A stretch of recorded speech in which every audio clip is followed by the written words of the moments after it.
Welcome to this explainer. Imagine, just for a second, that a national government decides to start buying direct shares in private startups, literally acting exactly like a venture capital firm. It sounds wild, right? You've got government bureaucrats trading in their briefcases for Patagonia vests. But that is exactly what Germany, the largest economy in Europe, is gearing up to do. And look, this isn't just some minor policy tweak. We are talking about a radical, fundamental shift in how the state interacts with private enterprise. So we really have to ask the big question here. What actually happens when Europe's largest economy decides to become a venture capitalist? Today, we are breaking down this massive market disruption, specifically looking at the defense tech sector, which is the primary target for this new initiative. We're going to explore exactly what's happening, the underlying macro reasons driving the pivot, and most importantly, what this means for private investors who now have to figure out how to navigate a landscape where the state might literally be sitting right next to them on a startup's cap table. Okay, let's dive into this. Our agenda today. 1. The engine is stalling. 2. Government as venture capitalist. 3. The defense tech catalyst. 4. State equity, the investor view. And 5. The sovereign market trend. Section 1. The engine is stalling. Germany's macro problem. To really grasp this new venture capital approach, we first need to look at the macroeconomic context under Chancellor Friedrich Merz. Germany is facing a massive structural issue. For decades, Germany was the absolute undisputed economic motor of Europe. But that engine relies incredibly heavily on traditional export industries, things like automobile manufacturing and steel production. And right now, those exact sectors are struggling immensely against cheaper, highly competitive alternatives coming out of China. The impact is very real, and it's happening right now. We're seeing industrial giants like Volkswagen actually being forced to cut jobs and close plants right at home in Germany.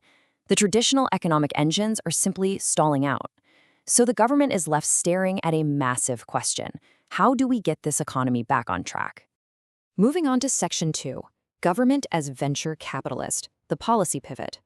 The government's proposed solution to keep innovation domestic and revitalize the economy is to start investing directly. But why abandon the free market? It's a totally fair question. Historically, Germany has leaned heavily on free market dynamics. But let's be real. Entrepreneurs there have long complained about a pretty suffocating mix of heavy bureaucracy and a severe lack of domestic venture capital. While Germany and France do pull in the most VC funding in the EU, they are still lagging way behind the UK and the US. Plus, when those big, late-stage funding rounds do happen, they are almost always led by international investors. And the government is really worried about this.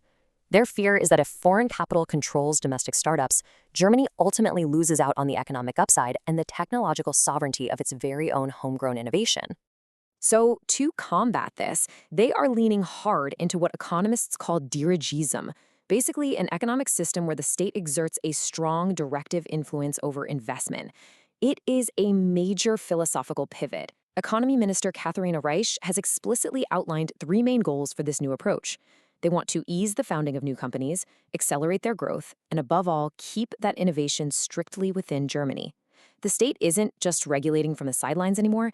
They want to be an active player on the field through their development bank, the KfW. And they are going about this at an absolute massive scale. The government has laid out a plan featuring over 150 individual measures.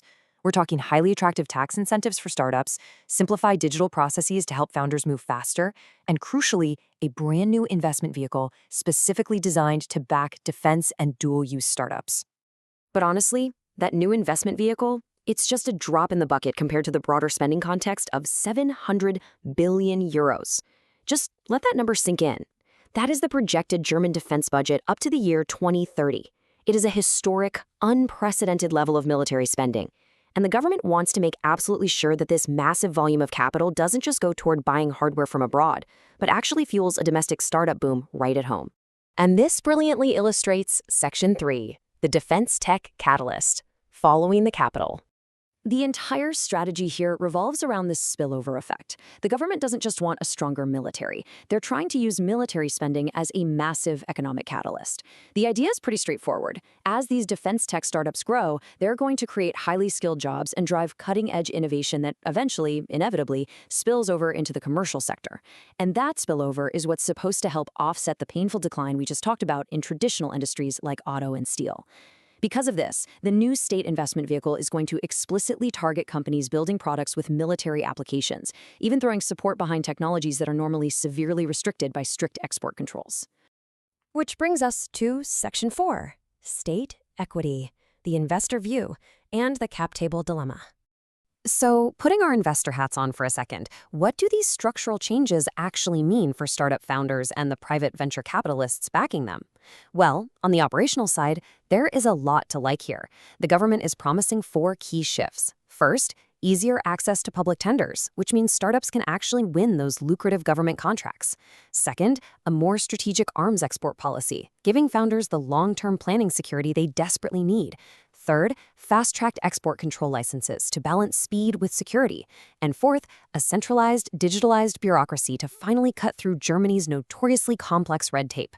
For a private investor, these changes are fantastic. They directly solve those classic bureaucratic bottlenecks that usually choke a startup's growth. But, and this is a big but, a massive point of friction arises right here on the cap table.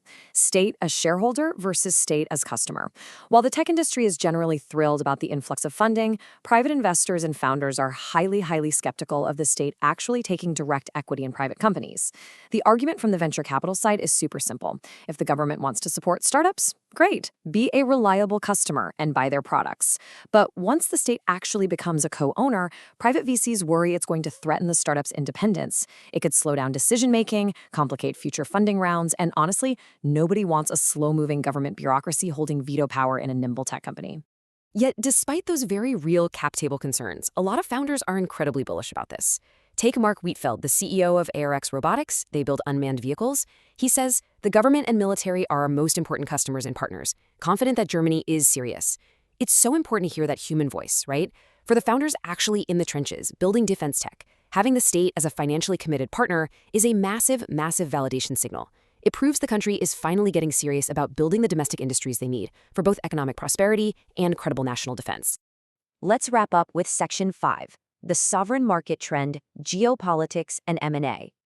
We really need to zoom out for a second, because this German policy is not happening in a vacuum. It is part of a massive geopolitical metatrend. European governments are waking up to a harsh reality. In an era of global instability, you just cannot rely solely on free market forces to guarantee your technological sovereignty. For private investors looking at this space, this state intervention is a giant, flashing green light. It signals a surge in funding, rapidly accelerated sector growth, and a significantly higher potential for future capital events. Think IPOs and a ton of mergers and acquisitions. The German defense tech sector is essentially being actively engineered by the state to become a high-growth environment, and that makes it a prime target for future private capital, regardless of the friction on the cap table. Which leaves us with this final, incredibly provocative question to wrap up our explainer. Should the state hold equity in private startups? We are watching a historical paradigm shift unfold in Europe's largest economy. They are literally blending venture capital dynamics with national security and industrial policy. Yes, it solves massive funding gaps, but it introduces brand new, complicated headaches for private investors. Whether this actually revitalizes the German economy or just ends up bogging down innovation in state bureaucracy, well, that remains to be seen. But one thing is absolutely certain. The future of European cap tables is changing rapidly. Thank you so much for joining me for this explainer. And remember to keep questioning how capital shapes our world.